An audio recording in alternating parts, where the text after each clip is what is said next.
Je reprends une série d'épisodes que j'avais pas fait depuis longtemps, que j'appelle Parcours d'investisseur, qui a pour concept simple d'interviewer quelqu'un qui est devenu libre financièrement en un certain temps et qui nous explique comment il a fait concrètement. Donc cette semaine, c'est Julien de la Grandane que je reçois, qui est connu pour son livre sur l'immobilier, que j'ai lu aussi à titre perso. Et voilà, il va nous raconter dans cet épisode comment lui, il a fait pour devenir libre financièrement en 10 ans. Alors vous allez voir que dans l'épisode, il détaille que selon le prisme, on peut considérer qu'il a mis 10 ou 15 ans, mais on considère qu'il a fait plutôt à son rythme. Et je trouve que c'est un témoignage vraiment inspirant pour tous ceux et celles qui veulent devenir libres financièrement.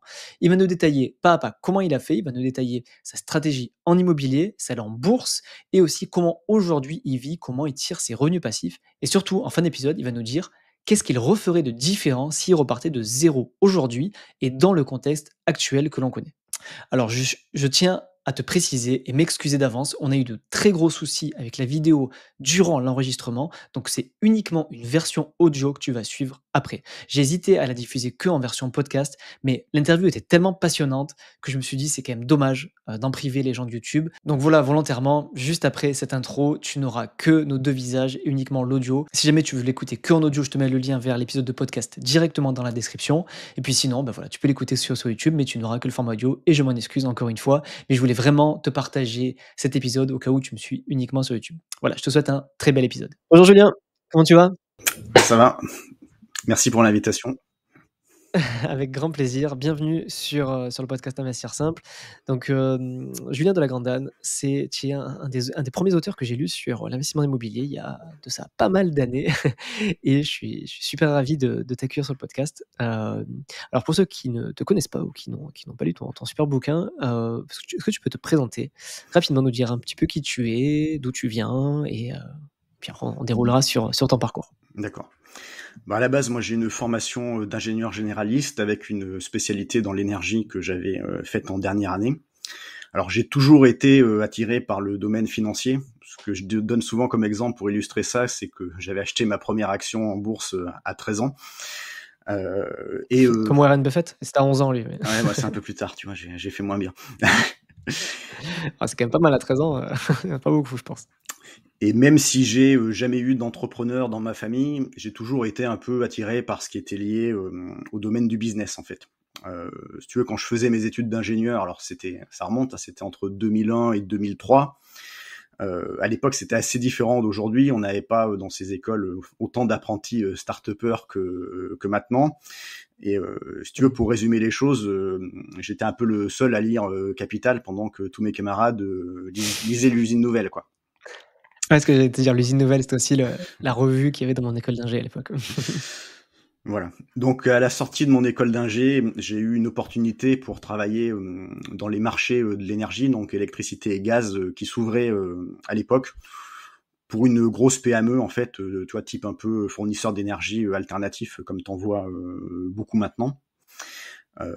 Et finalement, c'était une opportunité qui était assez parfaite pour moi, qui ne me voyait pas comme un vrai ingénieur, on va dire, au sens technicien du terme. Et puis eux, ça leur allait bien parce que il y avait besoin de faire un peu de finance, mais il leur fallait pas non plus un profil HEC ou un truc comme ça. Ils avaient besoin d'un ingénieur qui savait mettre un peu les mains dans le cambouis. Donc le côté ingénieur plus un peu autodidacte sur les domaines financiers, ça avait bien fité, quoi. Donc job qui était challengeant intellectuellement, qui m'allait bien pour ça, mais alors je sentais qu'il me manquait quelque chose. Et ce quelque chose, finalement, c'était ma liberté. Parce que t'as beau monter en grade, alors j'ai fait un peu toute ma carrière, on va dire, dans ce domaine-là, ma carrière de salarié, en prenant des responsabilités. Mais effectivement, ce qui me manquait, c'est ma liberté. Et t'as beau monter en grade, finalement, ta liberté, tu la trouves jamais, voire tu l'as de moins en moins, parce que... Elle diminue. Elle diminue, ouais, parce qu'en fait, t'as des personnes pour déléguer. Alors, tu délègues parfois des trucs que t'as pas envie de faire aussi, mais finalement, ce qu'il y a au-dessus, les responsabilités que t'as, les trucs à gérer, etc., ta liberté, enfin, mine de rien, même avec des personnes pour t'aider à faire la tâche, à partir du moment où t'as du management, plus t'es plus en porte-à-faux au niveau des responsabilités, ta liberté diminue, quoi. Et donc, c'est pour ça que je me suis fixé, quand j'ai fait ce constat-là, un but d'indépendance. C'était en quelle année, ça, que tu as fait ce constat de manque de liberté? Ouais, j'ai fait assez vite, en fait. Tu sais, on te vend tout souvent, tu fais maths sup, maths spé, on te dit tu seras tranquille après en école d'ingé, tu n'auras plus rien à faire. Puis en fait, c'est pas tant vrai que ça. Après, on te dit tu seras tranquille quand tu commenceras à gagner un peu ta vie avec ton job d'ingé. Et puis en fait, c'est pas vrai, c'est pas si vrai que ça. Tu le vois vite fait, toi. Dans les 2 premières années, je pense que le constat a été fait, quoi. Que ma liberté, je l'aurais pas en restant salarié. Et donc ce but d'indépendance financière que je me suis fixé, alors c'était pas l'image d'Épinal du rentier sous les cocotiers à rien faire, mais en gros, voilà, moi ce que je voulais c'était pouvoir travailler où je veux, quand je veux, avec qui je veux, sur ce que je veux, au rythme que je veux, quoi. C'était un peu ça ma philosophie. Euh, Bah, j'ai envie de dire, moi, j'ai envie de dire, c'est la philosophie de tout le monde finalement. Parce que tu vois, il y a toute une. Souvent, les gens qui s'intéressent pas aux finances, ils voient le rentier comme le mec bedonnant avec un gros cigare et qui pense qu'à la thune, ou alors l'autre cliché, le cocotier, le mec qui est cocotier à la plage et qui branle rien. En réalité, les gens, je pense, qui écoutent mon podcast, qui écoutent du contenu finance, ce qu'ils cherchent dans la liberté financière, c'est exactement ce que tu as dit toi. C'est pouvoir travailler quand tu veux, avec qui tu veux et le temps que tu veux. Et surtout avoir le temps de faire ce que tu as envie de faire, notamment des passions qui ne sont pas forcément rémunératrices. ouais. Et c'est effectivement ce que font les gens qui ont vraiment réussi. Et c'est pas la fausse image que tu vas avoir sur les pubs YouTube, marketing, machin. Effectivement, les gens qui ont vraiment réussi, ils ont toujours des petites activités qu'ils font à côté, des trucs où ils savent pas s'ils vont gagner de l'argent avec ou pas. Et parfois, ils en gagnent là où c'était pas prévu, tu vois. Mais voilà, ils s'occupent un peu avec ce qu'ils veulent, ils travaillent avec les gens qu'ils veulent. Donc c'est un peu cette liberté-là. Et donc, pour arriver à cette indépendance financière, donc je l'ai atteinte à l'horizon de mes 40 ans. Donc j'ai mis en place une stratégie d'investissement. Et peut-être la petite Combien de temps t'as mis spécificité. du coup en tout? Alors Entre le moment où tu l'as décidé et le moment où tu l'as atteint, ça a mis combien de temps? j'ai mis entre 10 et 15 ans, ça dépend comment on compte, quoi. Si tu veux, on peut compter 15 ans si je commence, dès que j'ai commencé à travailler en tant que salarié, puisque finalement j'ai investi mon épargne en bourse dès le départ.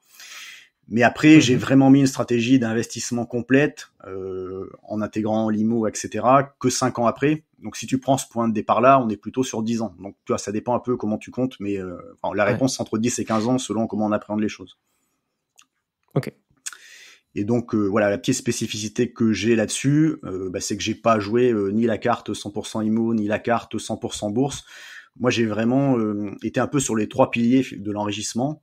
J'ai fait de la bourse, j'ai fait de l'IMO et j'ai fait un peu d'entrepreneuriat via side business en fait, puisque j'avais un site internet qui parlait d'investissement. Il date d'avant 2010 mon site internet, donc tu vois, c'était bien avant qu'on ait la mode des chaînes YouTube multiples ou des podcasts qui parlent de ça. Et à partir de là, j'ai cherché des petits moyens de monétisation. Donc j'ai écrit des livres. Mes premiers livres, les 2 premiers, c'était donc il y en avait un généraliste sur la gestion de patrimoine et un sur la bourse. C'était en 2012 et 2013. Des livres qui ont eu des succès d'estime. Et après, celui qui a vraiment cartonné, c'est celui dont tu as parlé, mon livre sur l'immobilier, que j'ai fait en 2017 et qui est devenu un best-seller finalement à terme. Et voilà, qui m'a donné un peu ma mini-célébrité qui fait que tu m'invites aujourd'hui. Donc voilà. En tout cas, moi, c'est comme ça que je t'ai connu. Voilà. Et donc, mine de rien, alors, je serais arrivé, si tu veux, au même point sans cette activité side business, mais elle a quand même si elle a pesé un peu plus marginalement que le reste, elle a quand même pesé parce que j'ai fait avec le best-seller, etc. J'estime qu'aujourd'hui, si j'avais pas eu cette activité-là, j'aurais 80% de mon patrimoine net que j'ai aujourd'hui. Ça veut dire, je serais quand même d'accélérer finalement. Voilà, je serais quand même indépendant financièrement, mais au lieu d'avoir ceinture et 2 bretelles, j'aurais ceinture et une bretelle, par exemple, quoi, si j'image un peu les choses. Ou tu aurais juste mis un peu plus de temps finalement. Oui, j'aurais juste mis un peu plus de temps pour arriver au même endroit, quoi. Ça dépend comment on voit les choses. Il y a effectivement les 2 façons dont je vois les choses, quoi. Ok. Donc du coup, si je récapitule, en 2000, alors je vais essayer de ne pas être mauvais sur les dates, mais tu as fini tes études en 2003, tu as travaillé donc en tant que salarié dans l'ingénierie, et quand tu as décidé donc de devenir libre financièrement, enfin tu voulais mettre en place en tout cas un plan pour le devenir, tu as mis 10 à 15 ans, et tu as commencé par la bourse pendant les 5 premières années, puis au bout de 5 ans, tu as dit non, ok, je fais un vrai plan et je vais mettre à l'IMO, et là tu as mis 10 ans à le devenir. Donc moi, ce qui va m'intéresser, c'est ça finalement. Enfin, on va parler bien sûr de l'IMO et de la bourse, mais on va commencer par l'IMO parce que j'imagine que c'est ça qui t'a permis d'accélérer. Et alors déjà, est-ce que c'est vrai? Tu vas me dire oui ou non. Et si c'est vrai, qu'on parle de ton parcours IMO et que tu nous dises un petit peu par où tu as commencé, enfin voilà, que tu nous décrives un peu, voilà, dans les grandes lignes, Ouais, comment tu as construit cette liberté financière, avec l'IMO? d'accord. Alors, j'ai effectivement commencé par la bourse parce que, on va dire, nativement, moi, c'est ce qui m'attirait le plus. Sauf qu'en fait, la bourse, quand tu commences, que tu as qu'un peu d'épargne et tu pas encore un gros patrimoine, tu as un problème, c'est que bah, même si tu fais une super rentabilité de 15% par an, si ton assiette de patrimoine elle est pas hyper élevée, ça va pas changer la face du monde sur ton patrimoine. Donc c'est de là que j'ai introduit l'IMO en fait, un peu comme un mal nécessaire pour pouvoir bénéficier de l'effet de levier. Alors tu vois, moi l'IMO, on pense que j'en suis passionné. C'est pas que j'aime pas ça, j'aime ça, mais il y en a qui sont plus passionnés que moi quand même. Euh, donc j'ai introduit ça vraiment pour avoir l'effet de levier. Alors, je fais juste une Mmh. petite parenthèse un peu sur ton horizon, parce que voilà, tu dis combien de temps, 10, 15 ans. Donc c'est vrai que parfois, quand tu parles un peu à mes jeunes lecteurs ou peut-être aux plus jeunes qui écoutent ton émission, bon, ils te disent, bah, c'est un peu long, 10 à 15 ans, quoi. Euh, mais moi, ce que je trouve, C'est quand même moins long que d'attendre jusqu'à 64 ans, ouais, hein. c'est quand même moins long d'attendre jusqu'à 64 ans.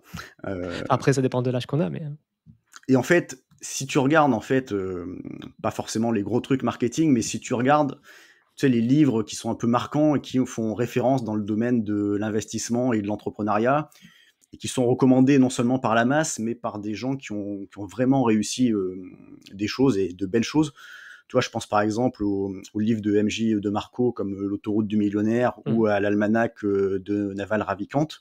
En fait, tu as un point commun dans ce genre de livre, c'est que tu retrouves à chaque fois cet horizon temporel de 10 ans, en fait. Mmh. Et c'est un truc qui est commun, tu vois, un peu dans tous ces livres de qualité. Et donc pour moi, tu as une sorte de qualité de l'entrepreneur ou de l'investisseur qui est cette patience stratégique, c'est-à-dire d'être capable de te projeter sur un horizon 10 ans, de calculer ce que tu vas faire vraiment sur cet horizon de 10 ans et de l'anticiper et de faire ton plan finalement sur cet horizon-là. Alors, bien sûr, t'en as qui iront plus vite et tu peux aller plus vite. Mais quand tu vas plus vite, tu as potentiellement un biais du survivant. Celui qui a réussi en 5 ans, bah, il va être visible. Tu vas le voir sur des podcasts, tu vas le voir sur YouTube. Celui qui a visé 5 ans, Il mais n'y en a qui, pas beaucoup qui ont réussi en 5 ans, voilà. hein. Mais en tout cas, celui qui a visé 5 ans et qui s'est cassé la gueule parce qu'il a pris trop de risques, lui, t'en entendras jamais parler. Donc il y a un bon dosage. Et je trouve que cet horizon de 10 ans, tu vois, si tu maximises la probabilité plutôt que de trop miser sur la chance ou de prendre trop de risques, il est pas si mal que ça, quoi. Alors, Mmh.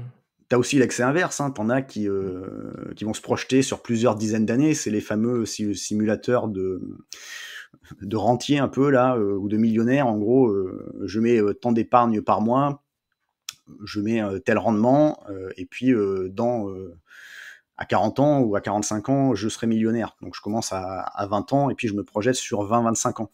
Et même avec un rendement de 5-6%, parfois on voit que tu arrives à avoir ton million. Mais il faut quand même un peu se méfier de ça aussi, parce que souvent dans ça, tu oublies l'inflation, et ton million dans 25 ans, c'est pas forcément le million d'aujourd'hui. J'en veux pour preuve Mmh. qu'aujourd'hui, les gens rêvent d'être millionnaires en euros. Quand j'avais 10 ans, moi, en 1990, les gens rêvaient d'être millionnaires et c'était en francs. Donc c'est bien que c'est pas tout à fait les mêmes millions, quoi. C'est x6 quoi.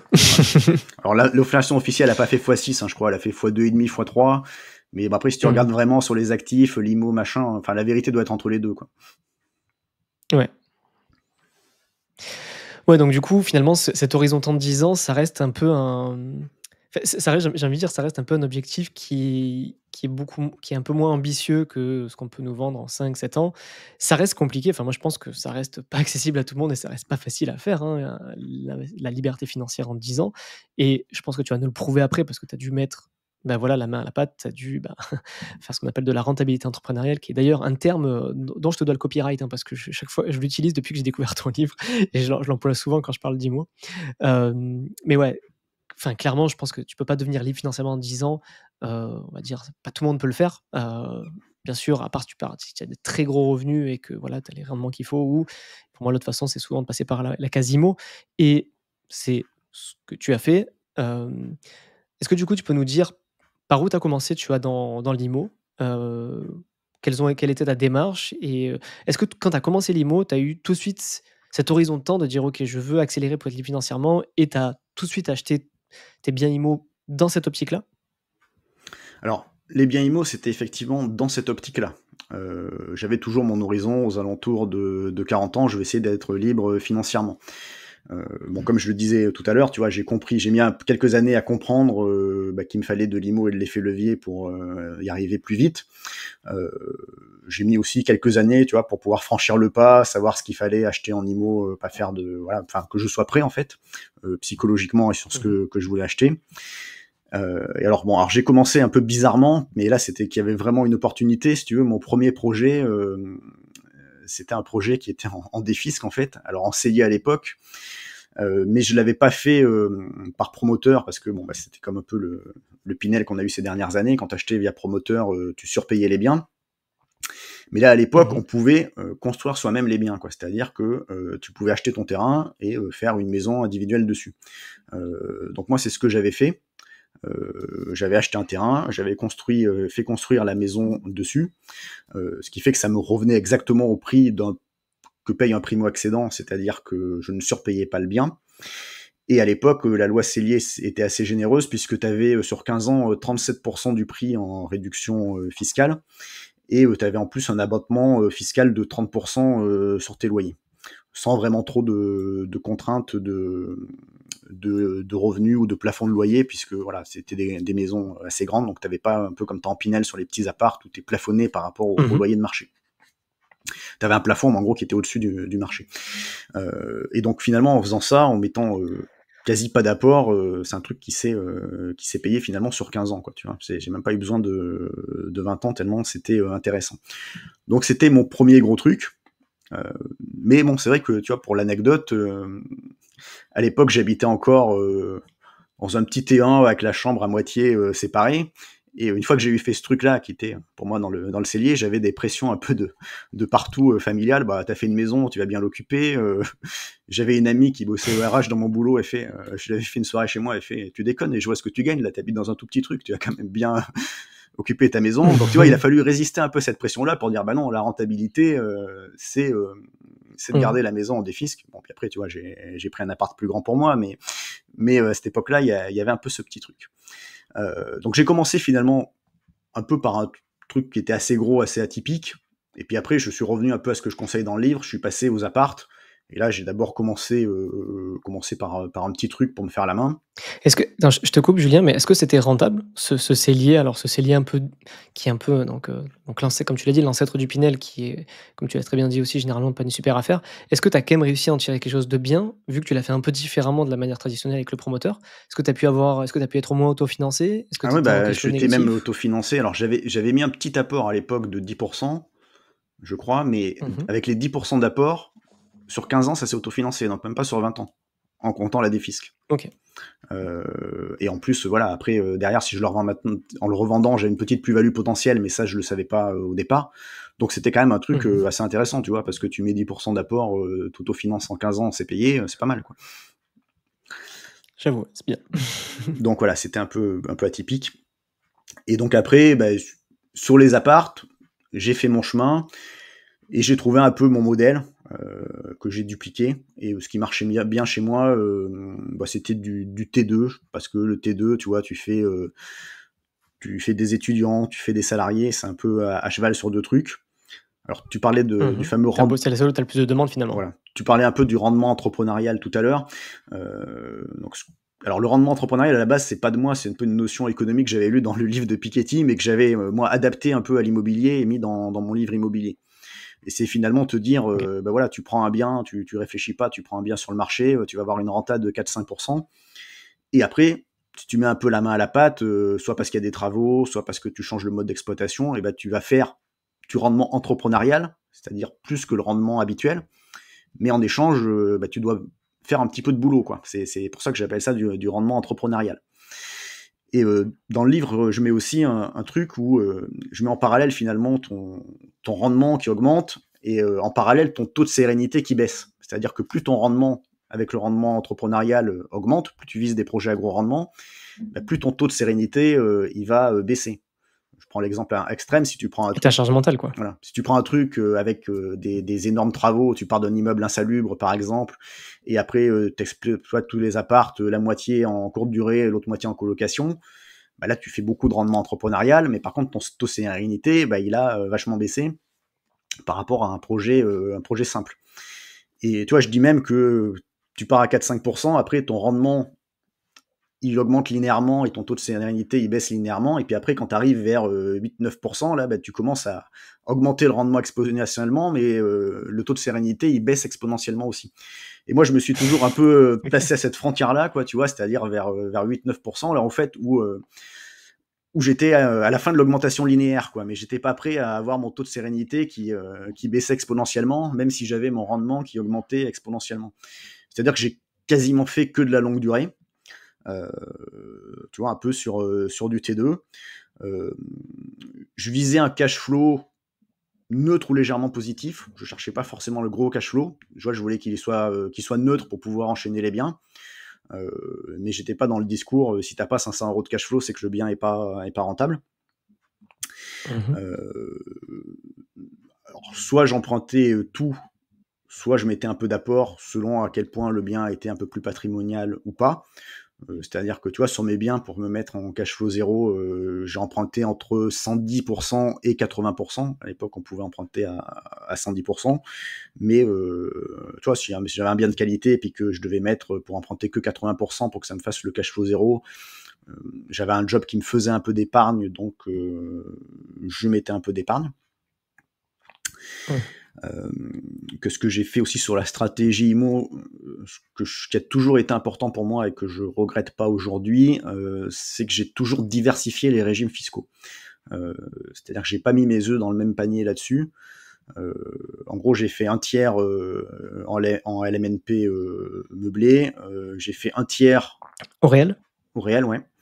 J'ai fait un tiers OK. en nu, mais du nu optimisé, tu vois, avec des conventions ANA qui te font des Ouais, du réductions travaux. fiscales, alors avec des travaux aussi, mais aussi sur l'exploitation, avec des conventions avec l'Agence nationale de l'habitat, en gros qui t'obligent à avoir certains plafonds de loyer et certains profils de locataires, tu vois, avec des plafonds de ressources, mais qui en échange te donnent des réductions fiscales. Donc j'ai jamais de Mais ça mange pas ta rentabilité quand tu plafonnes les loyers, justement? Bah, je visais les biens, si tu veux, où ça me l'a mangé le moins. Parce que tu avais des plafonds par superficie. Parfois, quand tu rajoutais les annexes, tu avais la moitié des annexes contenant la superficie. En gros, ça marche un peu comme le Pinel sur les surfaces fiscales. Donc, tu vois, quand tu prenais un grand T2, par exemple, un T2 de 50 mètres carrés, bah, ça te plafonnait pas tant que ça le loyer par rapport au prix de marché. Tu louais peut-être tu vois, un bien qui se louait 500 euros sur le marché, toi tu allais louer 460 euros, mais tu allais gagner largement plus que les 40 euros que tu perdais sur l'aspect fiscal en fait. Mmh, d'accord. Tes plafonds de revenus des locataires, ils te mettaient pas en porte-à-faux avec des locataires qui étaient pas solvables, hein, parce que tu avais plusieurs systèmes, donc moi je prenais toujours ceux du haut ou ceux qui étaient intermédiaires. Sachant qu'en plus, comme tu vois, c'est calculé sur les revenus de N-2, ces trucs-là. Suffit que tu prennes un étudiant qui est dans sa première année de salariat, bah, il passe largement dans les plafonds alors qu'il est tout à fait Ouais. solvable parce que ça se trouve, il vient de prendre un poste de cadre, tu vois. Donc tu as pas mal de trucs comme ça. Et en fait, comme en plus ton loyer est un peu en dessous du prix de marché et que ton bien est bien, bah, tu as tellement de demandes en fait que Les gens y restent. ouais, puis tu as tellement de demandes que tu vas choisir le profil qui fit bien, quoi, en fait. Mmh. Donc tu vois, sur ce tir-là, j'avais fait ça. Donc c'était que du nu, mais toujours optimisé avec ce genre de truc, quoi. Alors OK, j'avais la et maison. c'était du T2 aussi en typologie de bien? Ouais, c'était souvent du. Alors là, il fallait que ce soit du T2, mais du grand T2, quoi, tu vois, pour que ça marche. Le T2 trop petit, ça marchait pas trop là-dessus. Donc du grand T2, tu vois, dans ma ville. D'accord, tu avais une superficie minimum, c'est ça? Ouais, parce que en gros, le plafond de loyer étant par mètre carré, je sais pas, je pense que le T2 moyen dans ma ville, c'est 40 mètres carrés. Bah, si tu tapais des 35 mètres carrés, là, ça te cassait un peu trop la rentabilité. Il valait mieux les garder pour du meublé, ceux-là. Par contre, si tu tapais sur un T2 un peu Mmh. plus grand que la moyenne, 45-50 mètres carrés, là, c'était tout bénef. OK. Et donc, l'autre moitié un peu plus voilà, en société, SCI à l'IS. Donc, enfin, mes 3 tiers comme ça. Ma philosophie derrière, en fait, c'est bah, quand tu investis dans l'IMO, de toute façon, enfin quand tu investis en France, tu sais de base que la fiscalité sur les 20 ans va bouger. Donc de là, tu as deux solutions. Soit tu te dis, bon, bah, c'est pourri, la France c'est pourri, ça va bouger et tu fais rien. Soit tu te dis, bah, tant pis, je fais avec. Je joue avec les règles du jeu. Je joue avec les règles du jeu. Je calcule mes plans B si jamais ça changeait. Et puis, pour jouer avec les règles du jeu, bah, je mets pas tout dans le même panier. Comme ça, le jour où il y a un truc qui tombe, ça va pas tout tomber à la fois. Ça m'affectera qu'un tiers du patrimoine, où je verrai ce que je fais avec mes plans B. Alors, et en plus, c'est bien d'avoir tout, parce que faire des paris, c'est pas terrible là-dessus. Alors, tu sais, le LMNP, on a souvent dit, bon, c'est lui qui va manger en premier. Donc bon, là, il y a récemment eu le rapport Le Meur qui veut encore lui faire la peau. Ça a peut-être marché ce coup-ci, mais ceci dit, c'est pas le premier qui veut lui faire la peau. Et je sais que... C'est ça, moi ça fait 7 ans que j'investis, 7 ans que j'entends ça et il s'est toujours rien passé. Toi qui es là depuis plus longtemps que moi, donc tu as commencé à investir au début des années 2010, c'est ça, en IMO, c'est ça? Ouais. J'ai dû faire mes premiers LMNP. T'entendais déjà parler de ça? Il y avait déjà le LMNP au réel à cette époque, en 2010? Ouais, j'ai dû faire mes premiers LMNP, moi, vers 2015, et t'entendais déjà parler, quoi. Donc, Ouais, toi, t'entendais déjà parler du fait que ça allait que faire ça le allait pas truc. durer, que machin. Et tu vois, avant 2024, le dernier truc, c'était le LMNP Horizon 2022, donc tu l'as déjà eu. Et toi, ça fait 7 ans, pendant ce temps, on a pris ce qu'on pouvait prendre sur LMNP là-dessus, donc ça aurait été dommage de s'en priver. Ouais, de s'y priver. Et puis tu vois, bon, dans ce qu'ils envisagent, là, il y aura quand même une mesure transitoire pour les anciens projets où tu ferais la fin en sifflet, donc tu en profiteras encore un petit peu plus. Et tu avais la théorie, bah oui, faites de la SCI, que de la SCI qui était sortie à un moment donné, en se disant, bah, de toute façon, les SCI, c'est des sociétés, on pourra pas taper sur les sociétés parce que bah, les sociétés, c'est ce qui crée l'emploi, etc. Sauf que quand tu regardes les amendements qui étaient sortis il y a 1 ou 2 ans, alors il n'a pas été retenu, mais ils avaient sorti un amendement sur dire on tape sur toutes les sociétés dont l'activité est à prépondérance immobilière. Bah, si tu fais ça, ton argument de dire je fais en société pour être tranquille, il tient plus en fait. Ça marche pas. Donc voilà, en fait tu peux pas savoir à l'avance. Et donc voilà, moi je regrette pas, tu vois, si c'était à refaire, ça c'est un truc que je referais et que je revois pas tant que ça sur les stratégies, quoi. Je trouve que c'est super rare d'avoir un profil comme le tien qui, dès le début, a diversifié en stratégie fiscale. Généralement, quand on parle diversification, on pense diversification, bon, déjà par actif, hein, IMO, bourse et tout. Bon, ça, c'est la première, on va dire, le premier niveau. Après, par actif, on diversifie aussi. Généralement, on pense à diversifier soit géographiquement en IMO ou soit par typologie de biens pour on va dire, limiter les risques. Par exemple, on va prendre un bien en coloc, un bien en Airbnb, un bien en longue durée, machin. Mais généralement, sur la fiscalité, on essaie toujours d'optimiser à fond. Et moi, je vois souvent, et je suis le premier aussi à le faire et à le conseiller, c'est que bah, d'exploiter la niche du LMNP à fond et ensuite passer en SCI-LIS ou SRL de famille, enfin bref.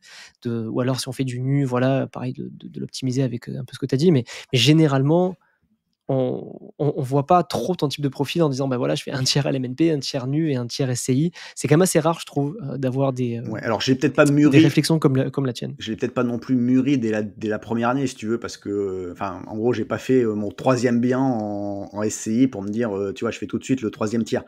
Mais c'est venu quand même, tu vois, un peu avant le milieu du parcours, quoi. C'est-à-dire que j'ai commencé en U, j'ai fait un peu de la MNP, après j'ai rajouté de la SCI pour équilibrer. Donc ouais, c'est quand même venu. Tu vois, c'est pas à la toute fin que je me suis dit maintenant j'ai fini ce type-là et puis je passe intégralement à l'autre pour diversifier maintenant. Mais c'est un truc dont je suis assez content et que je suis content de rester comme ça aujourd'hui en fait, encore sur les biens que j'ai aujourd'hui. Ok, aujourd'hui, tu as combien de lots en immobilier? En immobilier, je suis un peu moins d'une quinzaine, une petite quinzaine. Et tu vois, j'en veux pas forcément plus. Mais ça tu me les va gères tous toi en direct? ça me va de les garder. Alors aujourd'hui, je les gère en direct. Bon, c'est toujours une petite réflexion que j'ai pour en déléguer une partie. Alors le problème, c'est que je voudrais déléguer d'une certaine façon. Parce que si tu veux, la réflexion que j'avais à la fin de mon salariat, c'est que je commençais à arriver un peu à la limite pour les gérer en direct, en parallèle d'un job salarié. Mais je me disais, bon, bah, une fois que tu auras quitté le salariat, tu n'auras plus que ça à faire, entre guillemets, ouais, tu auras tout le temps pour t'en tu auras tout le temps pour t'en occuper, donc bon, ça ira. Le seul truc que j'avais pas imaginé, c'est que ce que j'ai remarqué depuis que je suis un peu en mode indépendance financière, c'est que moins tu as de contraintes, moins tu supportes la contrainte en fait. Donc donc autant remettre en place les locataires et tout quand c'est prévu, bah ça me va bien parce qu'en plus je suis content de choisir mon locataire et je sais que je minimise les risques comme ça. Par contre, le petit truc imprévu, tu vois, la petite fuite où il faut chercher un plombier, machin, etc. Bah, Ouais, ça, avant ça va être quand très chiant, ouais. voilà, avant quand je bossais, de toute façon, j'avais plein de merdouilles à gérer dans mon job salarié. J'en rajoutais une sur la to-do list, là, sur ton post-it à côté de ton clavier, pour la faire à 19h. C'était une de plus ou de moins, j'étais plus à ça près. Là, aujourd'hui, on m'appelle parce qu'il y a un problème dans un appart de fuite, tu vois. Il est Ouais, 14, ça te fait chier, il quoi. est 14h, j'ai déjà mon sac de golf sur le dos, quoi. Si tu veux, ça va être merde, il va falloir que je gère ça, je vais pas pouvoir aller jouer au golf cet après-midi. Ouais, c'est la vie de rentier rêvé, bah, elle est elle est chamboulée par les imprévus de l'IMO, quoi. Ouais. Et donc, tu vois, en fait, je suis pile poil dans cette réflexion-là, en fait. Parce que moi, il y a quand même un truc que j'aime bien, c'est pouvoir choisir moi-même mon locataire. Hem, et je le vois Ça, sur c'est ceux qui ont eu super important. ouais, et je le vois sur ceux qui ont eu des problèmes dans l'IMO parce que, tu vois, moi, avec le bouquin, je suis un peu visible, donc on me raconte quand même des trucs, hein, sur les acteurs et tout. Mmh. Souvent les problèmes un peu, qui te font peur au début là, qui sont un peu racontés par, Donc les impayés, j'imagine? par tata Josiane ou oncle René, en fait, les impayés, les apparts défoncés et tout, bah, souvent ceux à qui c'est arrivé, mine de rien, ils étaient en gestion les trucs, quoi. Et tu Ouais sens que c'est pas et c'est complètement aligné les intérêts au moment de choisir le locataire. Eux, à partir du c'est moment clair. où tu en as un qui a les papiers, qui fait ses 3 mois de loyer, ben, enfin voilà, c'est pas hyper rentable d'aller faire 50 visites pour eux. Mmh. Moi, ça m'est déjà arrivé de me prendre 3 visites parce que je me dis, il y en a 2 qui vont vouloir l'appart et puis comme ça, c'est réglé, je fais mes 3 visites, je fais le truc. Et à l'arrivée, il y en a 2 qui me demandent l'appart. Et je fais merde, les 2 je les ai pas sentis, quoi. Il y a un truc bizarre, enfin, il y a un truc que je sens pas. Je me Mmh. dis, ben, tant pis. Je leur dis qu'il a été pris par le voisin et puis je refais 3 visites. Ça m'est déjà arrivé. Et à l'intuition et tu vois, ils sont Et des. ça, ce que tu dis, je trouve c'est super, super important. Je suis désolé, je me permets de te couper et rebondir là-dessus parce que j'ai essayé aussi de déléguer, tu vois, moi, en agence, un appart que j'ai à Paris et en fait, c'est là où je me suis rendu compte que tout ce que tu dis, c'est exactement ça et c'est pour ça que moi, j'ai arrêté avec eux parce que quand c'est tu as en fait, quand tu choisis un locataire, tu as la partie, on va dire, froide qui alors il y a d'autres termes, je pense, mais on va dire la partie finance, hein, où tu dis: «Bah, voilà, les 3 mois de loyer, machin» et la personne peut cocher toutes les cases et peut être le locataire qui coche toutes les cases. Donc pour l'agence, c'est nickel parce que, bah, voilà, tu respectes tes critères. Par contre, il y a un truc qui n'est pas mesurable, c'est le feeling, en fait et comment tu sens la personne en face de toi et ça, l'agent immobilier, lui, il s'en fout du feeling parce que lui, ce qu'il veut, c'est de louer, que ça respecte les critères du proprio et moi, j'ai eu le même truc cas que toi. On m'a dit: «Oui, c'est bon, je vous ai trouvé 2 profils parfaits pour vous». Les mecs, je les ai eu au téléphone, je les ai mais vraiment pas sentis. J'ai dit: «Moi, c'est hors de question que je mette ces gens-là à l'appart». Juste à je sais pas moi, à l'échange téléphonique que j'ai eu, ça m'a convaincu de me dire: «Non, c'est pas ces gens-là que je veux louer mon appart, quoi» et il y a ce truc-là, voilà, de feeling que tu dis qui, je pense, est super important et qui permet de maîtriser ton risque, notamment le risque qui fait le plus peur, qui est le risque potentiel d'impayé et le risque potentiel de dégradation d'appart, quoi. Mmh. Tu le vois que t'es pas complètement aligné, t'es pas complètement aligné non plus sur la durée où va rester ton locataire. Tu vois, typiquement, moi, j'essaie de savoir combien ils vont rester. Les étudiants, j'évite les master 2 parce que je sais qu'il y a un stage qui va se pointer en mars et que c'est pas le moment où tu vas retrouver un autre étudiant. Bah ça, l'agence, elle s'en fout, à la limite, elle va reprendre 2 fois sa com de remise en location, donc qu'il reste 6 mois, ça lui va bien. Donc t'es pas aligné là-dessus. Après, tu te dis, bah, effectivement, s'il y a un problème, ils te vendent leur garantie des risques locatifs, etc. Mais si vraiment tu as un gros pépin, au bout d'un moment, ça te retombera sur la tête et ce sera à toi de gérer. Donc, tu as toujours ça qui, moi, m'a freiné pour déléguer, le fait que je pouvais pas choisir mon locataire. Alors, j'ai commencé, tu vois, à aller travailler un peu sur des solutions bâtardes, en fait, où je leur dis, bon, bah, est-ce qu'on pourrait pas faire un truc où c'est moi qui mets en place mon locataire. Alors, ok, vous faites votre beurre là-dessus, d'habitude, vous prenez des frais d'agence, mais je suis prêt à vous payer un petit truc, peut-être pas le plein pot, alors que j'ai fait le boulot, quoi, quand le locataire change. Et puis, vous me Mmh. faites la gestion sur les appels fortuits, les trucs comme ça. Quand je me suis pointé dans quelques agences pour demander ça, tu vois, en 2020, tu vois, en mettant, bon, bah, j'apporte pas qu'un appart à la fois, j'en ai un certain nombre sur la ville. Moi, je suis réparti sur 2 villes à peu près. Bon, on m'a un peu rigolé au nez, quoi. En fait, tu vois, ils vendaient tellement qu'ils voulaient pas s'embêter. Là, j'ai commencé à la ressonder récemment. Bah, ils sont beaucoup moins fermés parce que je pense que les agences ont un peu plus de mal Ils sont en à galère. faire leurs chiffres. Donc, tu vois, c'est une piste. Après les autres pistes, moi que j'étudie, je sais que dans une autre ville, ils se sont mis à plusieurs, tu vois? Ils ont pris un mec qui est en micro-entreprise, donc il lui file un forfait à plusieurs par mois, même s'il y a rien à faire et puis après il va faire tous les dépannages, 1er niveau, il gère un peu les trucs. Tu as Ouais, mais c'est ce que j'allais te dire. Il y a, Michael Ferrari que je pense que tu dois connaître, heu, quand il était parce que lui maintenant il habite au Portugal et il a pareil une quinzaine de lots comme toi et lui ce qu'il fait, vu qu'il veut pas passer par les agences non plus parce que pareil mauvaise expérience tout ça et il disait ça en fait, il prend un mandataire, qu'un mec il paye, hein, au forfait, alors soit à la prestation faite ou même un forfait fixe et il gère tout quoi. Il gère ses apparts, c'est-à-dire il gère les interventions, la mise en place des locataires et là pour le coup c'est différent, c'est pas un agent immobilier donc c'est vraiment un mec qui paye que pour ça, quoi. Donc il y a je pense un feeling et une communication différente qu'avec un agent immobilier, traditionnel, quoi. Oui, puis il bosse pour toi, en fait, donc il suit tes consignes. Ouais, Ce c'est qu'il y en ça. a qui font aussi, c'est qu'ils prennent, tu vois, quelqu'un qui est pas mauvais dans l'investissement immobilier, qui en fait pour lui, tu vois, qui peut bosser un peu dans un métier, manuel, donc qui va être bricoleur et tout, mais qui, justement avec les problèmes mathématiques, un peu de taux d'endettement, cherche des revenus complémentaires, donc se créer une petite activité, si c'est pas, il y a pas d'ambiguïté avec son job, en micro, tu vois, après le soir, après le boulot, où il va faire ça, en fait, où il va te gérer, des biens immo pour quelqu'un d'autre. C'est gagnant-gagnant parce que lui, ça lui fait un revenu supplémentaire sur lequel, tu vois, il va pouvoir faire levier d'emprunt. Et puis, toi, tu sais qu'il sait gérer parce que c'est aussi un investisseur. Il sait comment tu gères les consignes. Ça peut être pas mal. Alors, le seul inconvénient, c'est tu vois, quand tu prends un mec comme ça qui bosse, enfin, il y a un moment où il va partir un mois en vacances aussi. Donc, t'as ce problème-là. Mais Mmh. tu vois, il y a quand même des solutions un peu intermédiaires. Tu vois, je l'ai pas fait, mais je suis en train de les creuser pour me dire, je reste un peu complètement là-dessus. Mais bon, moi, tu vois, j'ai gardé mon immobilier et je pense que pourquoi j'ai gardé mon immobilier? Parce que je trouve que tu as un confort psychologique quand tu es en mode liberté financière à avoir quand même un peu d'immo. Euh, Tu vois, par rapport à Mais je. là aujourd'hui justement, si on dézoome un petit peu sur ta situation et ce qui te permet d'être libre financièrement aujourd'hui, quelle est la proportion de tes revenus passifs aujourd'hui? Est-ce que c'est intégralement l'immobilier qui te fait vivre et qui te permet d'être rentier? Ou est-ce que tu as diversifié tes sources de revenus avec d'autres choses, comme avec la bourse, comme avec des CPI ou des choses comme ça? Ou est-ce que c'est que vraiment tes 15 apparts qui te font vivre?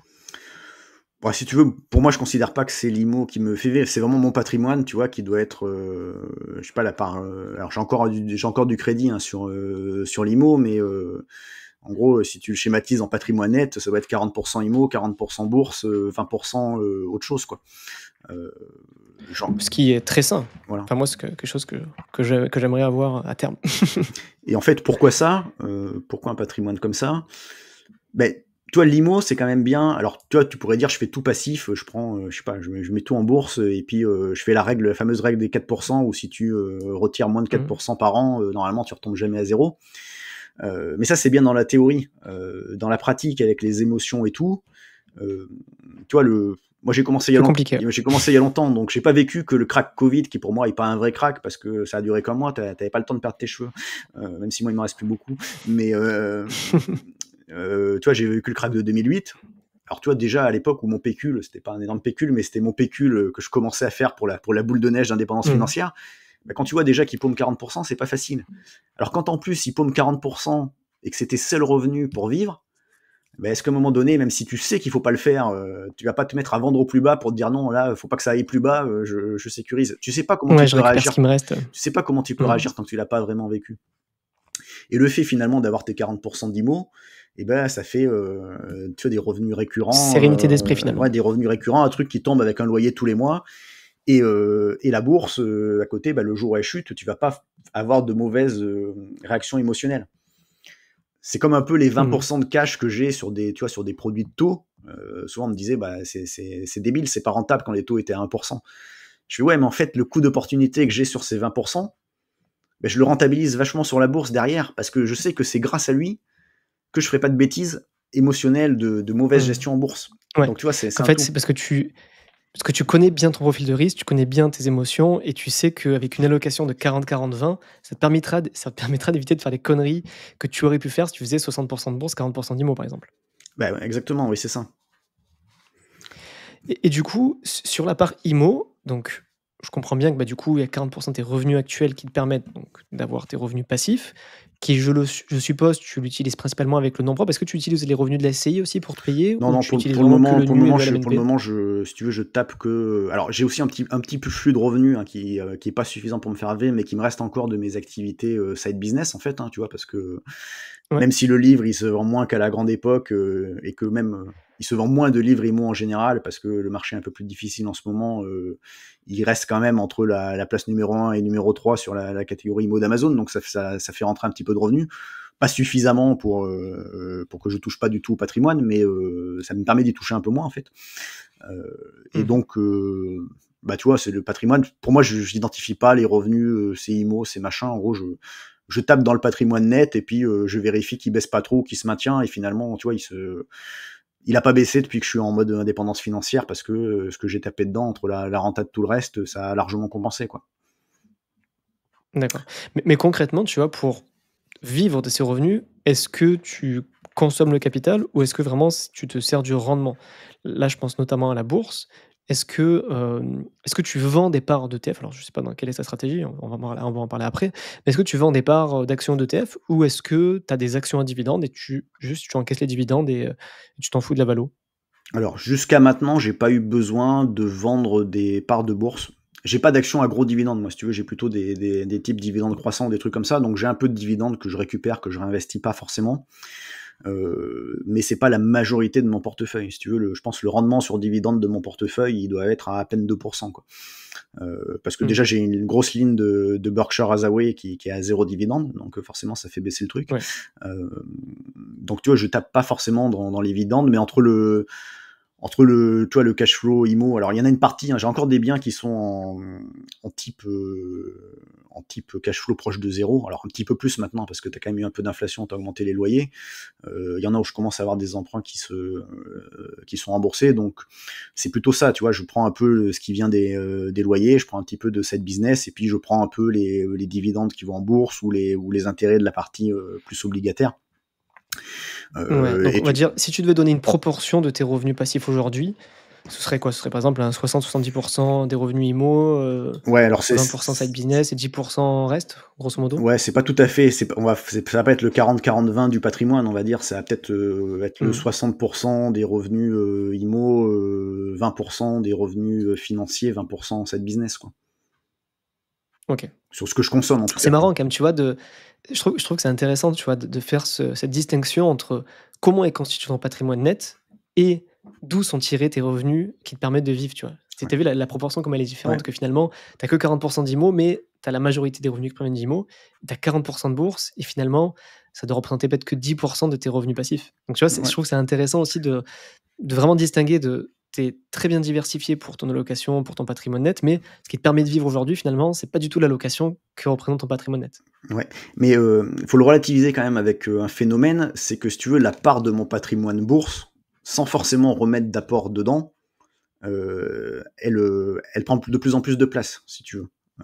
C'est-à-dire que Mmh. comme j'ai Et pas oui, parce besoin de qu'il taper y a du dedans bon rendement. et que ça compose, bah, elle prend de plus en plus de place. Alors que je ne cherche pas, comme je l'ai dit, à racheter de biens immobiliers supplémentaires parce que tu vois, par rapport à la tranquillité de gestion, etc., je trouve que je suis au bon dosage, hein. Donc voilà, on est à peu près là. Donc la proportion bourse, je tape moins dedans, mais enfin, elle me crée moins de revenus, mais elle me crée plus de réserves, si tu veux. C'est-à-dire qu'elle est pas moins rentable que le reste. Elle me crée une poire pour la soif pour potentiellement plus tard, quoi. Mmh.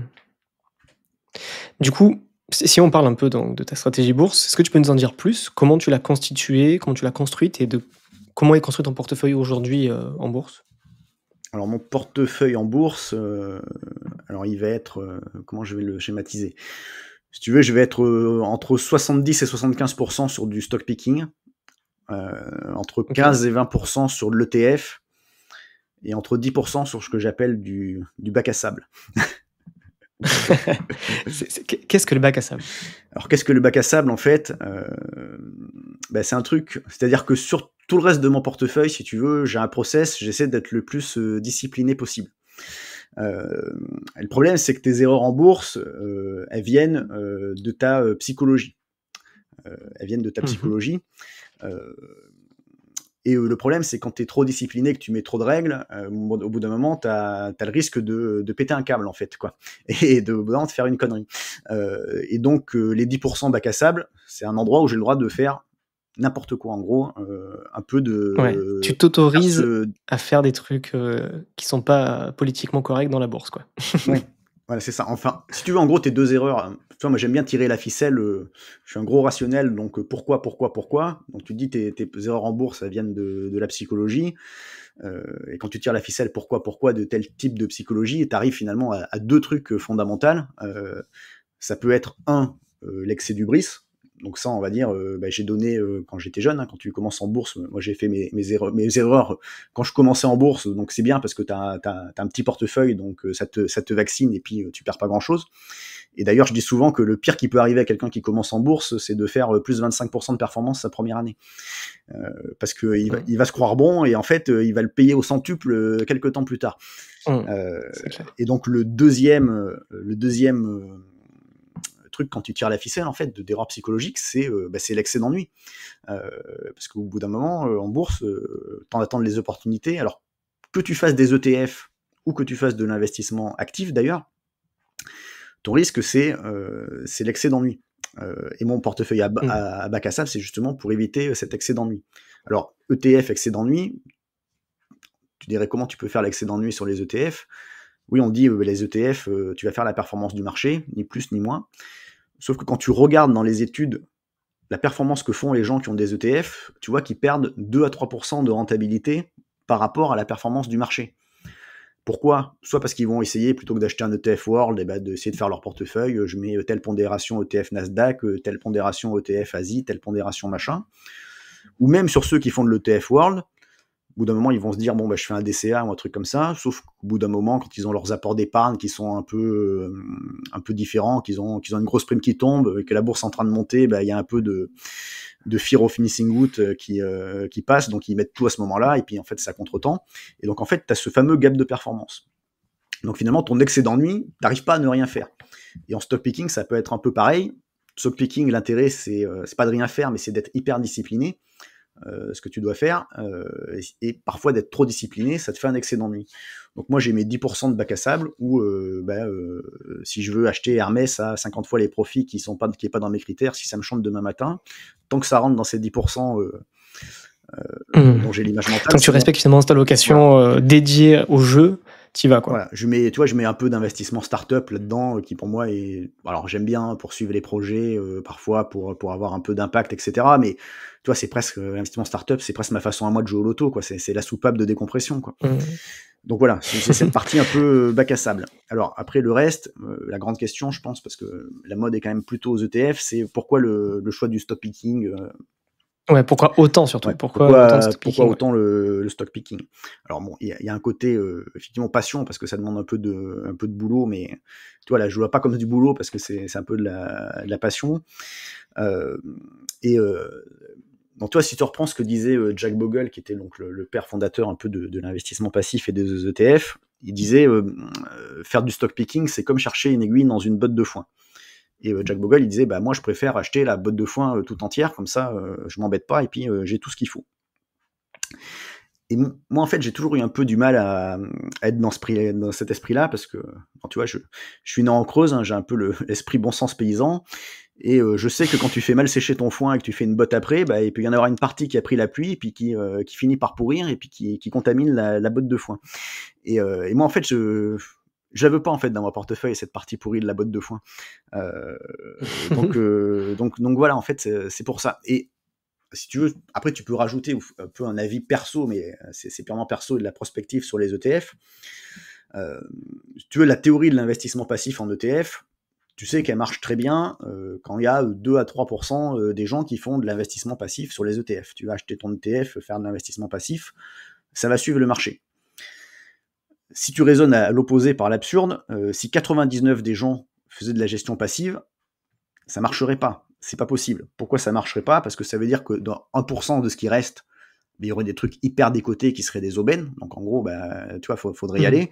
Et puis dans les 99% de l'investissement passif, par définition, plus la capitalisation est élevée, plus tu en achètes.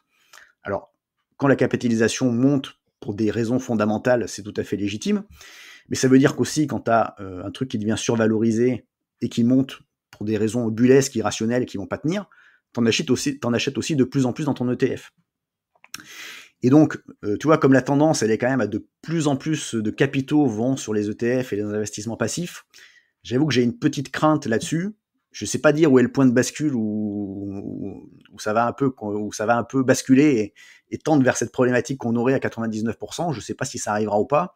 Mais j'ai cette petite crainte-là qui fait que, tu vois, moi, je préfère le stock picking. Ouais, mais si tu vois ce que tu disais se réalise, c'est-à-dire que, je sais pas moi, les 7 magnifiques là, ils sont trop survalorisés, ce qui compose le plus d'ETF, OK, mais ça veut dire quoi? Ça veut dire que quand toi tu fais du stock picking, tu t'évites les plus grosses capitalisations du MSCI World, par exemple? Non, alors si tu veux, moi, mais toi, Parce que tu parlais de Berkshire Hathaway, tu vois, oui, tout oui, à donc l'heure, mais Berkshire Hathaway j'ai, fait partie des valeurs qui sont potentiellement survalorisées par rapport à ce que tu dirais sur, les ETF principaux, les ETF larges, ouais. tu vois? Alors, si tu veux, moi, je fais pas que des small cap et je fais pas que du value. En fait, ma stratégie d'investissement, c'est toute taille de capitalisation et ce que j'essaie de faire, c'est de la qualité à prix raisonnable, en fait. C'est-à-dire Mmh. que en critères quantitatifs, si tu veux, je vais avoir le ROCE ou le ROE, hein, donc c'est un peu la même chose. Le ROCE est un peu plus compliqué à calculer, mais tu arrives à le Tu trouver tu peux le sur. définir, ce que c'est pour les auditeurs? Qu'est-ce que le C'est ROE? le rendement sur le capital investi, si tu veux, dans l'entreprise. Euh, OK. L'idée un peu, c'est que en fait, si tu veux, enfin, tu vois, pour faire 10 000 euros de rendement par an, si tu as 10 millions d'euros, tout le monde va y arriver. Par contre, pour faire 10 000 euros avec 20 000 euros, là, tu auras un rendement sur capital de 50%. Donc, c'est beaucoup Mmh. plus dur. Et souvent, les boîtes de qualité, toi, pour faire un premier filtre, tu vois, sur le rendement du capital qu'elles mettent au travail, elles ont un truc un peu supérieur à la moyenne. Tu vois, ce qui veut dire que souvent, elles ont des barrières à l'entrée, ce que Buffett appelle les moats. Et donc après, derrière, tu fais une analyse qualitative un peu pour voir si ces mots elles vont tenir dans le temps, si c'est pas un truc un peu conjoncturel. Et après, donc, pour le faire à prix raisonnable, c'est là où un peu tu as la variété. Alors, tu as des aspects conjoncturels. Tu vois, actuellement, les small caps, elles sont un peu en retard de valorisation, elles sont un peu boudées actuellement, parce qu'il y a une mode sur le private equity, il y a des flux qui sont sortis, etc. Donc, si tu vas sur des small caps, tu peux en trouver de qualité, et tu peux en trouver à prix raisonnable. Par contre, si tu Mmh. vas sur des large caps, les plus belles sociétés, si tu veux, les plus résilientes, celles qui justement sont de qualité, hein, parce que tu vois, des sociétés de qualité, moi je dirais qu'il y en a peut-être 4-5 sur les 40 du CAC 40, quoi, qui sont dans mes critères Mmh. qualitatifs, pas plus. Tu vas les avoir, si tu veux, sur les large caps, mais comme elles sont hyper visibles, Surpayé. elles vont valoir cher. Surpayées, je sais pas, mais en tout cas, elles vont Ouais. valoir cher. Je trouve que c'est la plus grosse difficulté finalement quand tu fais une stratégie de qualité, hein, qui est la mienne, hein, en fait, les avoir au prix, à un bon prix, c'est impossible parce que tout le monde le sait qu'elles sont de qualité donc du coup, elles ont des PER énormes et souvent tu les surpayes, en fait. Ouais. Donc, si tu veux, alors je m'interdis pas d'en acheter, c'est-à-dire que je suis pas un pur value qui se dirait au-dessus d'un PER de 15, j'y vais pas. Pour une société de qualité, un PER de 20, 22, je peux y aller. Par contre, je vais jamais aller à un PER de 50 quoi qu'il arrive. Et Mmh. ces sociétés un peu, tu vois, plus larges, j'essaie de les acheter quand elles traversent une petite crise de turbulence.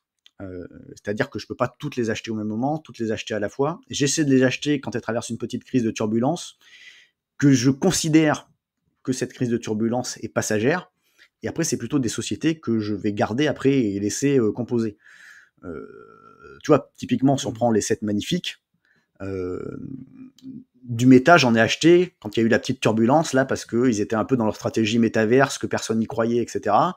Quand il y a eu la petite chute, je sais plus, c'était il y a 2 ans, en 2022 par là, je me suis chargé en méta alors que j'en avais pas avant. Par contre, j'ai pas de Nvidia, j'ai pas de Tesla. Alors, j'ai de l'Apple un peu à travers Berkshire Hathaway, même si ils en ont vendu la moitié. Et j'ai de l'Amazon et de l'Alphabet parce qu'on est plutôt sur des PER, tu vois, autour d'un gros 20, sont moins chers que le reste, quoi. Que j'ai Mmh. acheté il y a des années, hein, tu vois, mais enfin il n'y a pas non plus 30 ans, mais que j'ai pas acheté non plus récemment. Donc c'est un peu ça mon horizon, c'est-à-dire qu'il n'y a pas de limite de capitalisation. Je cherche de la qualité à prix raisonnable. Alors sur les small cap, ça peut être plus facile d'en trouver, en tout cas conjoncturellement, parce que tu as un retard sur les small cap. Et sur les large cap, je me constitue au fur et à mesure un portefeuille, comme ça, en essayant de les acheter quand elles traversent un peu des petites crises de turbulence. Tu vois, si je prends un exemple français, une belle ligne que j'ai dans mon PEA, c'est la ligne Essilor-Luxottica. Aujourd'hui, je la trouverais peut-être un peu chère à acheter, mais moi, j'ai constitué ma ligne justement après la fusion entre les deux, quand justement il y avait un peu de problème de digestion de la fusion. Donc, tu arrives à trouver un peu des moments où tu achètes des belles lignes. Et après, par contre, quand elles reprennent un peu de PER au niveau où je les achèterai pas, je les vends pas forcément. Parce que tu vois, sur le côté un peu momentum comme ça, j'ai toujours un peu en tête la fameuse théorie du jardinier de Peter Lynch qui te dit que les investisseurs en bourse ont tendance à arroser leurs mauvaises herbes et puis à couper leurs belles fleurs. Tu vois, tant que ça compose, j'essaie de pas trop couper, quoi. Ok. Alors, Julien, je te propose de bifurquer. Alors, c'est super cool, hein, la stratégie que tu nous expliques en bourse. En plus, je suis ultra aligné avec ce que tu dis. Mais vu que tu vois, je voulais tourner un peu l'épisode autour de la liberté financière, je vais me permettre de te poser une question où on va un peu rechanger de sujet. Parce que du coup, je pense que tu as bien expliqué ta stratégie. Et je voulais savoir aujourd'hui, tu vois, si tu devais repartir de zéro sur la construction de ta liberté financière. Donc, on a bien compris que tu l'as construit vraiment en majorité grâce à la bourse, tes investissements long terme, notamment grâce au stock picking, les ETF et en immobilier grâce à tes 3 stratégies que tu nous as citées. Si aujourd'hui tu devais repartir de zéro pour construire ta liberté financière en 10 ans, qu'est-ce que tu ferais? Qu'est-ce que tu ferais de différent et qu'est-ce que tu referais de pareil? Aujourd'hui, tout de suite, en 2024. Ok. Alors, ouais, je vais peut-être le faire en 2 temps. Je vais te faire la réponse que ce que je ferais différemment pareil, et puis après remettre un peu dans le contexte aujourd'hui. Est-ce que les choses conjoncturellement ont changé ou pas? Donc, bon, ce que je ferais différemment, je pense, c'est que je prendrais du levier immobilier plus tôt. Parce que voilà, le temps travaille pour toi là-dessus, donc j'essaierai d'être un peu plus rapide sur commencer Malgré les mon taux actuels? Oui, tu vas peut-être répondre après, peut-être. Ouais, je vais y revenir après, je pense, sur l'aspect vraiment Ouais. conjoncturel. Alors, est-ce que je ferai par contre mes biens plus rapidement? Tu vois, c'est un truc que je me suis demandé parce que, tu vois, moi j'avais un rythme un peu, j'avais mon job à côté, je faisais 1 ou 2 biens par an, mais pas forcément plus. Mais je suis pas sûr que j'irais forcément plus vite, parce que tu vois, c'était mon rythme en fait. J'avais mon job à côté qui était prenant, mais qui me créait aussi de l'épargne, qui m'a servi pour toute la stratégie. Donc, est-ce que j'irai forcément plus vite? Je suis pas sûr. En fait, faut que tu sois à ton rythme qui va avec toi, qui t'attaque pas à la santé non plus, etc. Donc, je pense que ça, j'irai pas forcément plus vite. Je commencerai plus tôt. Bon, je pense que sur les petits travaux, tu vois, que je faisais au début, donc les rafraîchissements, peinture, sol, machin, au début, je les faisais moi-même parce que tu dis, t'économises quand même un peu quand tu regardes les trucs. Tu calcules ton rendement, tu dis, ouais, cool, je suis à 9%, si je le fais faire, je vais être à 7,8. En fait, je pense que je m'embêterai pas et je délèguerai dès le départ. Tu vois, autant au départ, j'avais compris un peu cette notion d'acheter du temps avec de l'argent quand je raisonnais à horizon long terme en me projetant vers mes 40 ans, mon indépendance financière. Autant je voyais moins ce côté à court terme où tu fais levier avec ton argent sur ton temps, sur ta charge mentale et tout. Et donc je pense que ça, voilà, je m'embêterai plus à faire moi-même les petits travaux, ou alors dans le premier appart pour que tu comprennes comment ça marche, quoi, mais pas plus. Bon, ce que je ferais pareil sans hésiter, c'est, tu vois, la stratégie de bon sens paysan, faire de l'IMO, faire de la bourse, essayer de faire un peu de trucs à côté, ce qu'on avait dit, la diversification fiscale au sein de l'IMO, tous les trucs un peu où quand même te refocus sur les 2 piliers. Moi, j'appelle ça toujours les 2 piliers sains et solides d'un patrimoine. C'est bourse, IMO. Tu resterais pareil sur ces 2 stratégies, même si tu repartais de zéro aujourd'hui. Ouais. Alors après, bon, c'est facile de dire, est-ce que je retenterai un side business parce que je sais que le mien a marché, mais bon, tu vois, c'est un peu tu tentes ta chance. Mais là, juste sur la partie invest, tu vois, sans parler. Ouais, partie invest, je ferai bourse IMO, ouais, je referai les deux. Enfin, ils se complètent vraiment quand tu regardes entre les avantages et les inconvénients. Tu vois, même si tu regardes la Fisca, il y en a un qui est mieux pendant, l'autre qui est mieux à la sortie, et l'autre c'est l'inverse. Enfin, tu vois, t'as tout qui se complète en fait, quoi.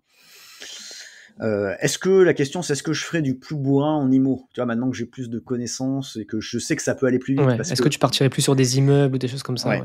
Parce que en fait, bon, l'avantage que j'ai en fait, c'est que tu vois, moi je suis un peu visible maintenant avec les bouquins, les machins, la chaîne YouTube, et comme j'habite à Poitiers, il y en a pas mal qui vont faire un tour au Futuroscope, et de gens qui sont en indépendance financière qui me disent au fait, tu peux pas prendre un petit verre, etc. Donc en fait, je rencontre pas mal maintenant depuis que j'ai quitté mon job, alors qu'avant je discutais moins avec, quand j'étais encore salarié, avec des gens Avec la communauté. qui avaient franchi le pas.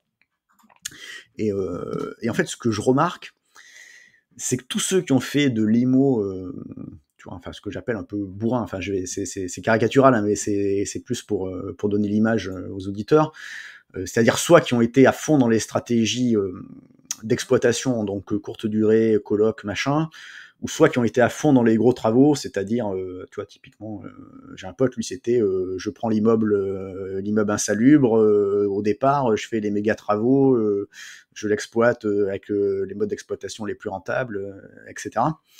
En fait, tout cela, ils ont un point commun, c'est qu'ils n'ont qu'une idée, c'est de se débarrasser de tout leur IMO. C'est-à-dire qu'ils en ont tellement fait, tu vois, en version hard, qu'ils en sont dégoûtés.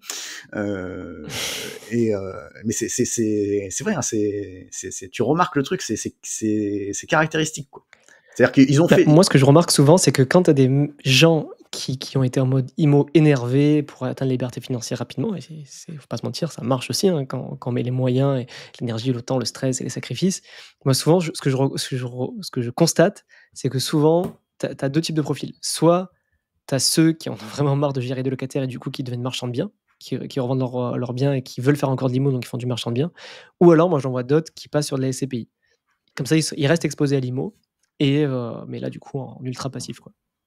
Oui, non, mais c'est exactement ça. Et je te dis pas que ça marche pas, hein, parce que t'en as, tu vois, qui avaient des salaires inférieurs au moins, ou bien qui en faisant ça ont été plus vite au bout du chemin, en fait. Mais effectivement, l'IMO, ils en veulent plus, ou alors ils savent pas s'arrêter, tu vois, ils continuent à faire du marchand de biens, mais ils se réinventent un job à 100%. Mais ceux qui veulent vraiment être en mode passif, enfin, en gros, ils veulent plus de leur IMO, soit ils veulent se mettre à 100% ETF, mais c'est ce que je dis, c'est bien d'avoir un peu d'IMO, tu vois, psychologiquement, soit effectivement ils passent sur des Ouais, SCPI. ça peut être avec de la SCPI Ouais. finalement, tu vois? Parce qu'on n'a pas abordé le sujet, mais toi, t'en penses quoi de du coup, si Alors tu veux j'en ai être un. resté exposé à l'IMO en faisant rien, est-ce que la SCPI, est-ce que toi, tu trouves que c'est une bonne chose? Alors ça peut être une pas mauvaise chose. T'as quand même un inconvénient, c'est que c'est pas le même genre d'actif. C'est-à-dire que de la SCPI résidentielle, il y en a pas vraiment. Et t'as Ouais, en tout cas, donc elles versent pas des loyers, quoi. voilà. Et Ils capitalisent, ouais. donc en fait, t'es exposé au commerce et au bureau. Avec sur les bureaux le risque télétravail, sur les commerces le risque e-commerce. C'est pas tout à fait les mêmes risques.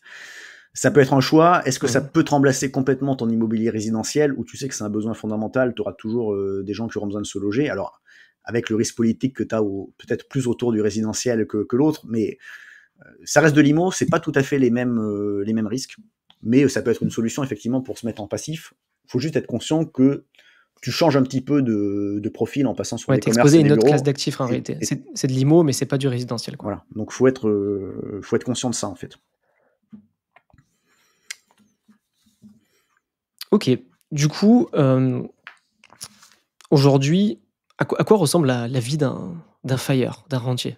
Comment est ta vie? Est-ce que tu es heureux? Et à quoi ressemblent tes journées, tu vois? Est-ce que tu passes la moitié de ton temps à gérer ton patrimoine et le reste à profiter? Quelle est un peu te ta journée type de voilà, de FIRE?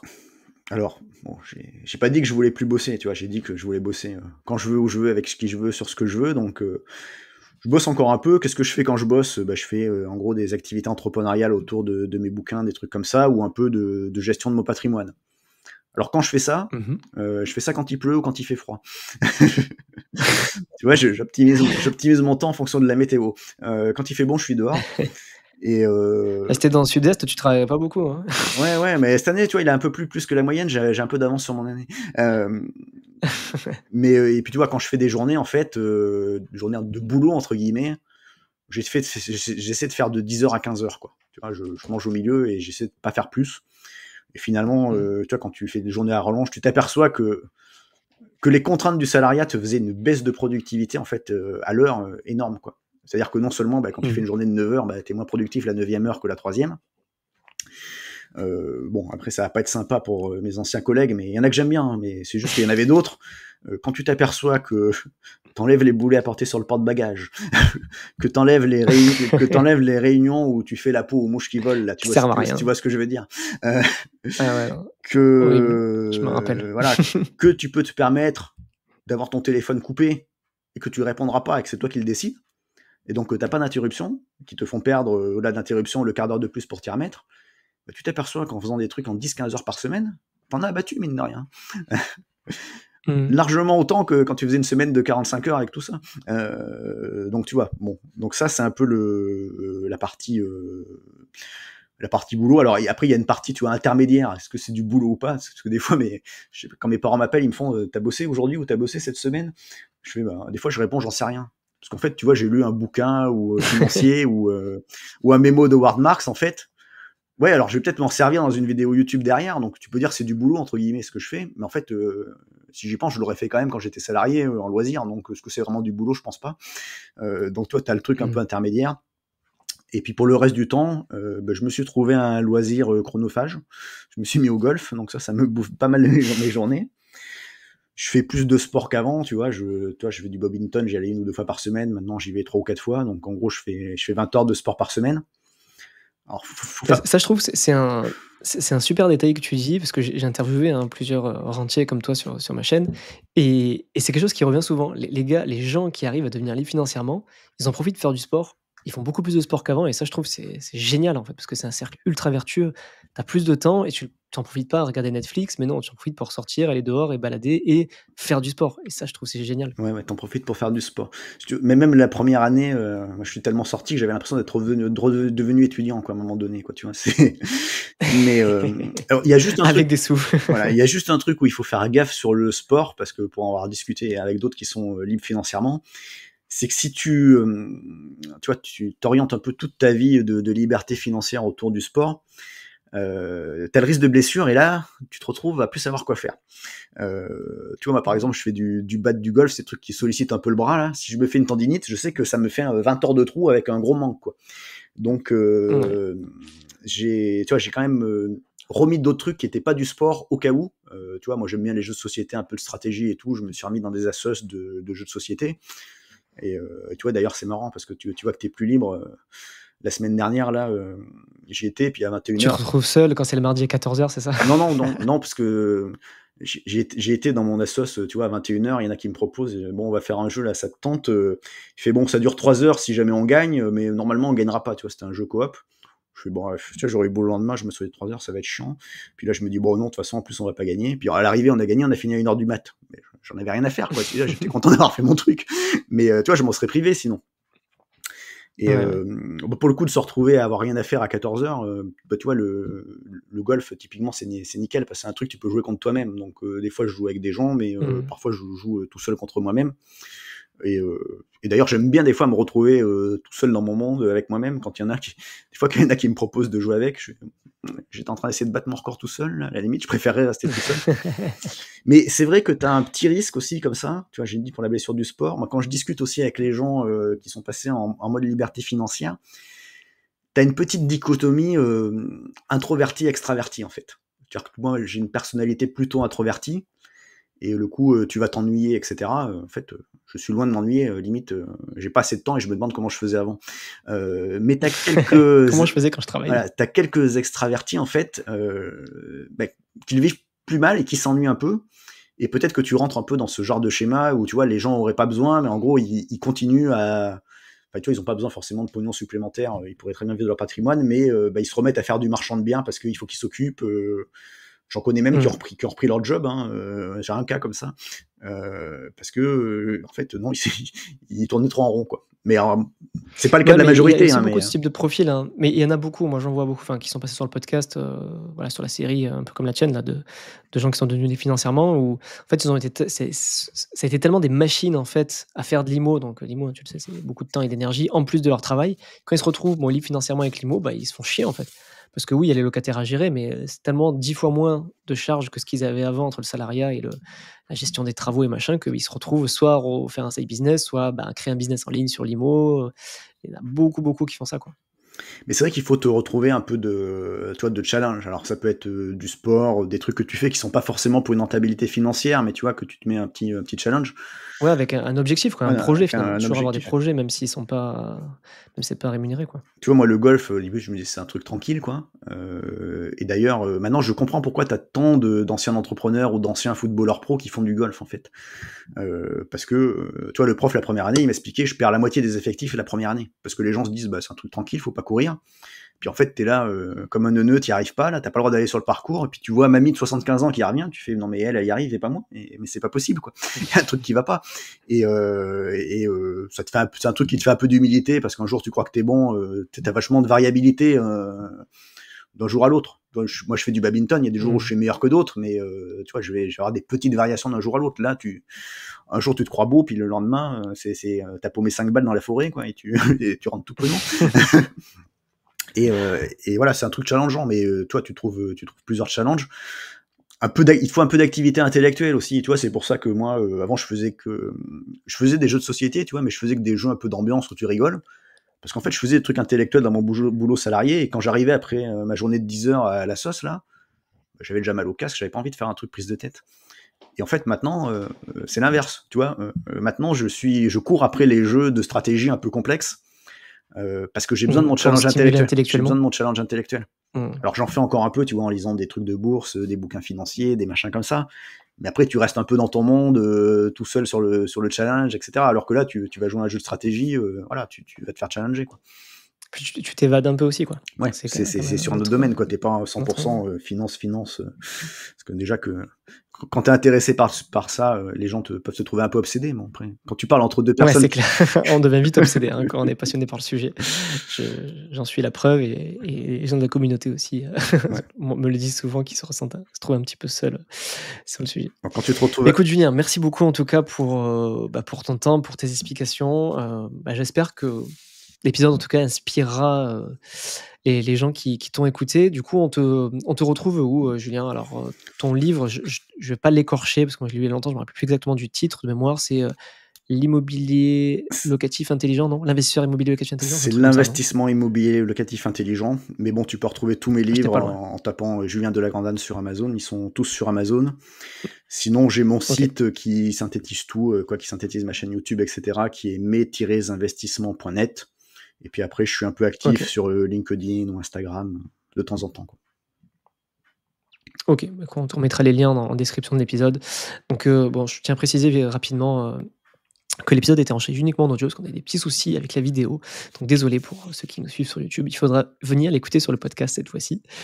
Et je sais pas si Julien, tu as quelque chose à dire pour conclure, quelque chose qu'on a oublié de dire, quelque chose d'important sur ton parcours, sur la liberté financière, voilà, pour le mot de la fin, est-ce que tu as quelque chose à rajouter? Ouais, alors finalement, on a oublié de parler un peu du contexte actuel, parce que tu m'avais dit pour qu'est-ce que je referais Oui, aujourd'hui. oui, Donc je vais peut-être juste conclure là-dessus. complètement. Donc parce que tu vois, on me demande souvent, ouais, mais aujourd'hui c'est pas reproductible avec les taux d'intérêt plus élevés, avec le HCCF qui limite ton taux d'endettement, etc. Alors, ce que je réponds souvent, c'est, tu vois, moi quand j'ai commencé en 2010, tu avais moins d'exemples que maintenant parce qu'il n'y avait pas YouTube, etc. Mais tu avais quand même quelques exemples, tu vois, t'avais Elise Franck qui avait sorti un livre, Comment je suis devenu rentier en 4 ans, je sais plus, etc. Et j'entendais exactement le même discours.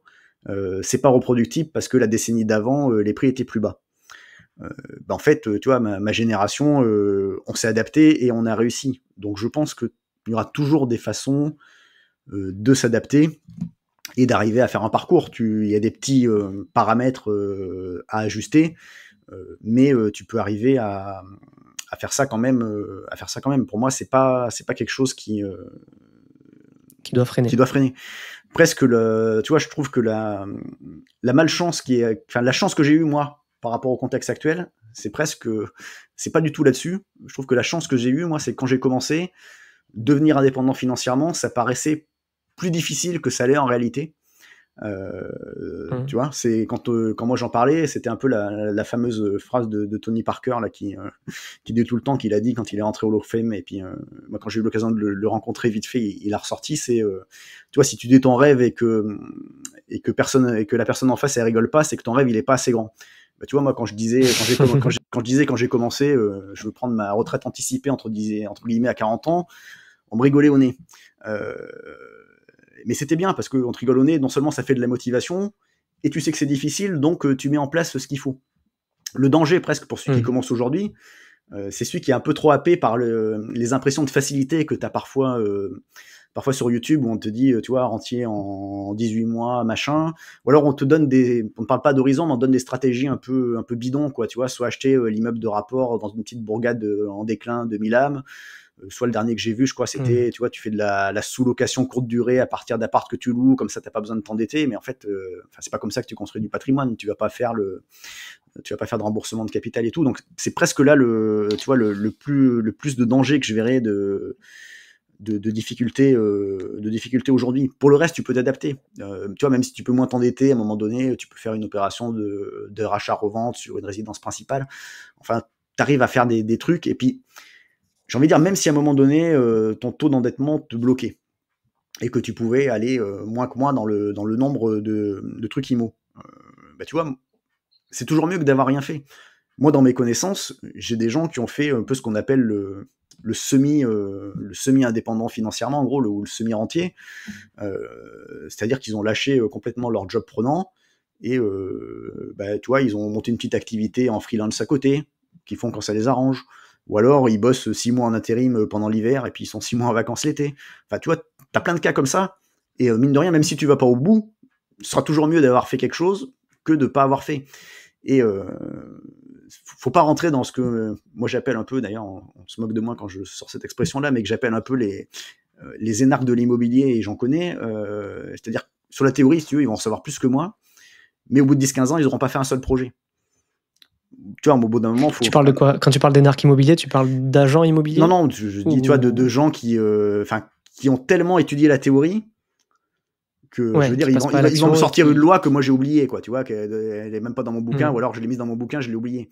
Ils vont être capables d'en parler avec moi de façon presque plus pertinente, et après, quand je leur demande qu'est-ce que tu as fait, en fait, ils ont zéro bien, quoi, ils n'ont pas encore commencé. Et ça fait 10 ans qu'ils savent tout ça.